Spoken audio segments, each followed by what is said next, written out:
What's going on, everybody? The Champions League is a gift that just keeps on giving, and this week I'm sure that we're in for some more treats.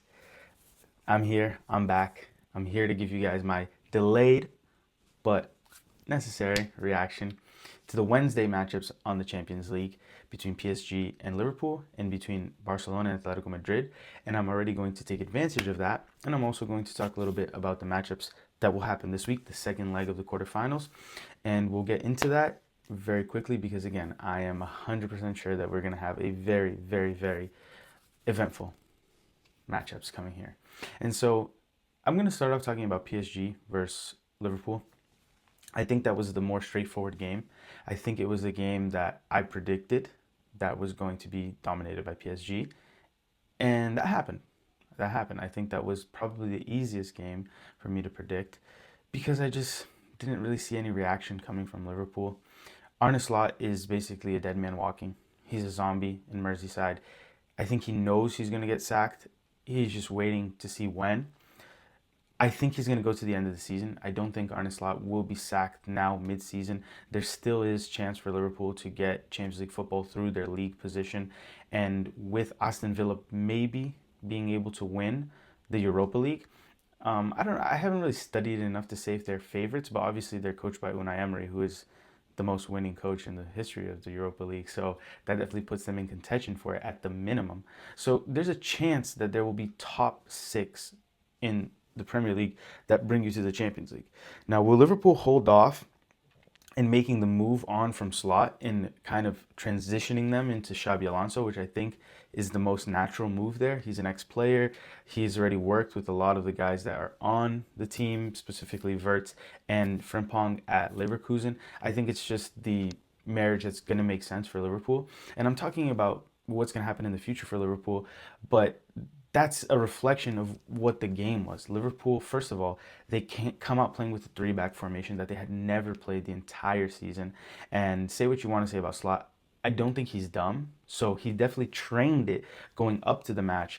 But for you to train something completely new before the biggest match you have, the only match that you have to kind of save yourself this season, I thought it was basically it was insanity on his part. It was insanity, and he did it, and PSG made things happen. Desiree Doué with a man of the match performance there, in my opinion. He's insane, but at the same time, Kvaratskhelia also played his mind off. Those are two guys that show up in big game situations. They show up when they need, and that's what you're looking for in your big time players. Maybe they're not going to be, obviously, an ideal word, you want someone that's scoring goals in every single game, the small games, the big games, but you especially want these players to be showing up in the big games. And that is what happened with Kvaratskhelia and Doué, who maybe can be criticized for not giving as much consistency, but in the big games, they will show up. And so Liverpool goes back to Anfield with a scoreline of only having to overcome two goals which in theory you look at it and you're like, oh, they're still in this tie, but that scoreline also wasn't really a demonstration of what should have been for how superior PSG was. And I think the scary thing about this for the rest of the teams in the Champions League is how good PSG is looking in the later stages of this competition. Bayern, who if they go through, or Real Madrid, will be facing PSG because, again, just to go into it, in theory you think, oh, it's only two goals, they're going to Anfield, they can get it done. It's not going to happen. It's not going to happen. I'll tell you guys right now. PSG is going to win that game 3-1. They're going to make it so easy. It's going to be a breeze for them, and they'll knock out Liverpool. That, again, so already looking ahead to Tuesday, that's what my prediction is. But in addition to that, I think we have to talk about how dominant PSG is looking in these later stages. They're looking like the PSG of last year, which they hadn't looked like this whole year. In the beginning of the Champions League, in the group stage, the first phase, even against Monaco when they played them, these ties that that PSG were going into, they didn't look so convincing, especially in that one against Monaco. And then they go against PSG. They don't go against PSG. They go up against Chelsea, and that's when they start finding themselves, especially with that battering that they gave them at Stamford Bridge in front of the Chelsea faithful. And that's when they start picking it up. And now against Liverpool, they look scary. And maybe you can say, but both Chelsea and Liverpool are kind of a mess this year. But and that's fine. You can say that. I do agree that they both fallen off, especially Liverpool compared to last season. But they've been very positive. They've been PSG. You see things, Obviously, you have to analyze the team they're playing against. You have to analyze the result, but you also have to watch the game. You also have to see it. And I think if you go back and watch, even if you don't watch the full 90 minutes, if you just watch some clips of the game, if you watch moments, if you watch the game speed up, you'll see what PSG are doing and the patterns and the trends that have been coming in these last few games. And now, obviously, I think Bayern are going to go through it. We'll get to that in a bit. But if Bayern goes up against PSG, a few weeks ago, I might have thought that PSG wouldn't really stand a chance because of how much they've also kind of trended downwards compared to last season. But now, honestly, I think those are going to be the two best matches in this whole season. PSG versus Bayern, like two amazing teams. I can't even tell you right now. I can't even begin to. I don't know. It's going to be so hard to predict. But PSG gonna have to travel to Liverpool. Liverpool going back home, but it's not going to do them any good. To talk about Atletico and Barcelona, I think that's the biggest surprise. Although it wasn't that surprising, I guess a better word would be the biggest upset because Barcelona still were the favorites, but Atletico Madrid have been playing very, very well this season. In the later stage, again, they're hitting form at the right time, and I think Diego Simeone, Griezmann, these guys, they're ready to give a proper farewell to Griezmann. It's like he's on his last dance. You saw that interview that Simeone did where he's talking about how, oh, God willingly, we'll play another 7 matches or 5. I don't remember the number of matches he said. And I just want to say what every single Atleti fan would say if they were here in my place. I love you. And it's emotional. They know he's leaving in the middle of the year. When this season ends, he's going to go to Orlando. He's going to join them mid-MLS season. And I feel like sometimes players, when they get something like that to really rally around, they can really bring it together. And I do think that that's happening. I think that Atleti are going to put all of their energy into being able to send Griezmann off in the best way that they can. And obviously, they still have the Copa del Rey to play, that final. I believe they'll win that, so I don't think Griezmann will leave Atletico trophyless. But there's levels. There's the Copa del Rey and there's the Champions League. So they'll want to give him both. And it was just a great game from them. Great game at the Camp Nou. Obviously, the red card changes everything. Unlucky there from Kobarsi. He didn't mean to really make that foul. He was just kind of, disputing that space there with Simeone. But he was the last man. It was a foul, so it was a red card. And then to make matters even worse, off that free kick, Julian Alvarez, Spider-Man over here, just puts a beautiful free kick in. And how underrated is Julian Alvarez? Nobody talks about him. Nobody puts him in the conversations for best strikers. And he is just insane. He's a top player. Till this day, I don't understand why Manchester City let him go. It must have been the fact that he pushed it a little more than them, because it doesn't make sense. Pep Guardiola is one of the most intelligent men in football. For him to just say, yeah, you know what, we don't need Julian Alvarez anymore. I think he was just kind of looking to be more of a protagonist himself, to get more playing time, because he did end up being a very rotational player in that squad, not starting every single game, not being their go-to guy. And I'd be curious to see what happens with him moving forward, if he'll stay at Atleti or if he'll make that jump. There's rumors that Barca want him, even though Atleti might knock out Barca. But again, there is a jump in level to the career there. Not that Atleti isn't a big club, they are, but obviously Barcelona is Barcelona. Barcelona and Real Madrid, those two clubs have the pull, the attraction more than any other club. Barca and Real are those two teams that if they come knocking, it's going to be very hard to hold your player at your club, because everybody wants to go live in Spain, sunny Spain, awesome weather, and you're playing for Barca and Real. Every player growing up, for the most part, dreams of being at one of those two clubs. And so the game goes on, and now Barca are playing with the man down a goal. But if you watch the game, you wouldn't have thought that. Barca are going up. Barca are attacking. Honestly, you couldn't tell. You couldn't tell if you tuned into the game and you just heard, oh, there was a red card earlier. You might even think it was to Atleti, the way they were sitting back and defending. And Atleti haven't been that gritty defensive team this season. They've been a more offensive team. Their defense has been a little bit more fragile, but they still got that DNA in them, and they were able to sit back, defend, and be so effective. Because then in the second half, Sorloth comes in off the bench, boom, 2-0, and that basically put the nail in the coffin for that game. The tie is definitely not over. I personally will be cheering for Barcelona to come back, just because I want to see Barcelona versus Arsenal. I think that would be a very entertaining semifinal to watch.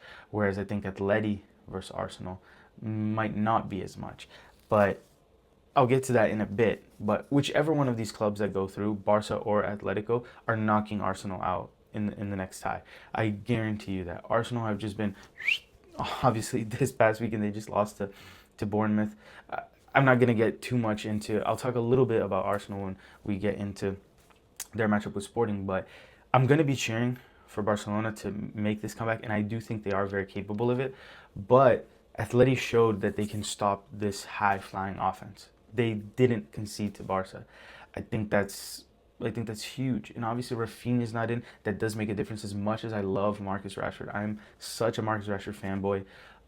Not having Rafinha does make a difference. You know, even if he's not 100% healthy and he's only coming in to play 20, 30 minutes in the second half, he makes that difference. And if he's the starter and Rashford is coming off the bench in the second half to run at tired legs, I think, again, it's awesome depth that Barca have at that left wing position. And I don't think Rafinha will be back for this next game. And because of how open they're going to have to play, they're going to get scored on again. I guarantee you that at the Metropolitano, Riyadh, whatever they call it now, Atletico will score. Atleti will score. And so with that being said, Barca is going to have to score 3 just to take it to PKs. And I know you might say, well, what about at the Camp Nou, where they came in with a 4-0 lead and almost blew that? Yes, they did almost blow that in the Copa del Rey, but what are the chances that they're going to do something like that twice? Could it happen? Yes. Am I hoping for it to happen? Yes. Will it happen? No, honestly. And just thinking logically, I don't think so. I think Barcelona will win the game. I do think they will, because, again, they're going to really go for it. They're going to throw the kitchen sink at Atleti. They're already such an attacking force.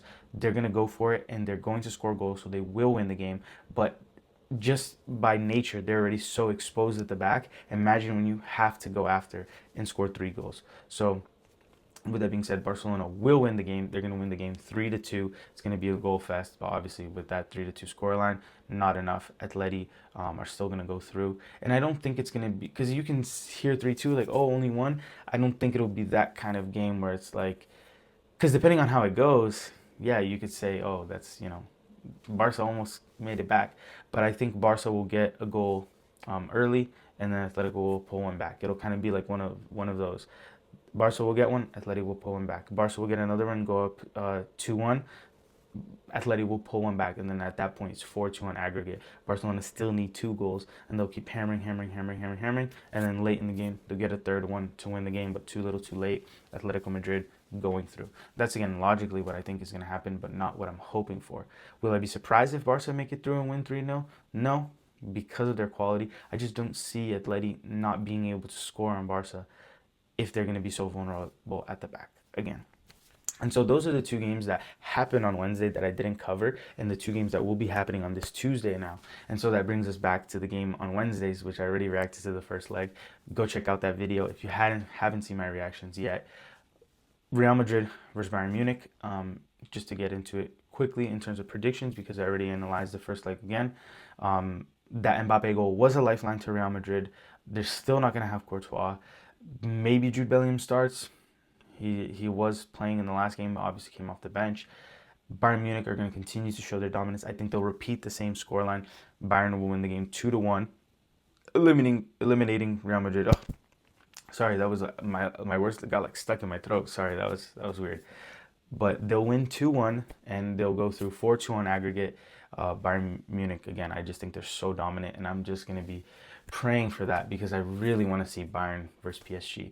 A rematch of the COVID Champions League final, where obviously Bayern beat PSG, Neymar's PSG, when Neymar was probably at the peak of his PSG career, playing with Mbappe. That was a really, obviously without the fans, so that does take some away from it.